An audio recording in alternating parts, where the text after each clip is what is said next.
puntahan natin yung yung elephant in the room. Nung nabanggit yung Michael Yang, alam naman natin na sanggang dikit yan ni dating Pangulong Rodrigo Duterte at siya mismo dinedepensahan yan. Diba? Ginawa yung economic advisor kahit hindi naman yan Pilipino. Tapos lumulutang yung pangalan yan dito sa investigasyon nyo, sa illegal drugs, pati sa Pharmaly. Matutumbok kaya itong si mismong dating Pangulong Rodrigo Duterte dito sa investigasyon na ito? Kasi parang ang hirap na maisipin na namamayagpag ng ganyan yan nang walang koneksyon doon sa pinakamataas. Parehas tayo ng iniisip, Christian. In fact, sabi ko nga, bigyan natin ng chance. Kung talagang legit businessman yan, hindi naman matatakot yan humarap sa Kongreso. Diba? We invited him 5, 6, 7 times. He failed to appear.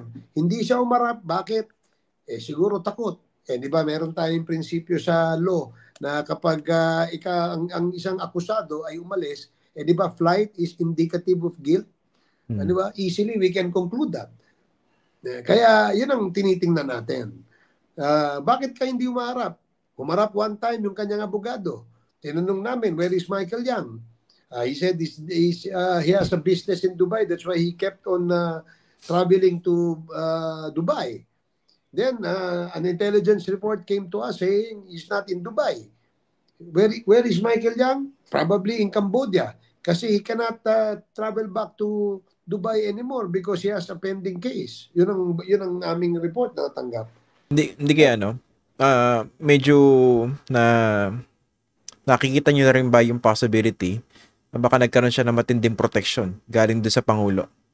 Kaya siya nakagawa ng mga ganito. Well, kung susundan natin yung kwento ni Colonel Asierto, kaya siya nag-attempt na maparating ang report niya tungkol kay Michael Yang through the people around the president. Kasi nakikita niya sa picture na nakadikit si Michael Yang kay presidente. Baka misinform si President Duterte tungkol dito kay Michael Yang.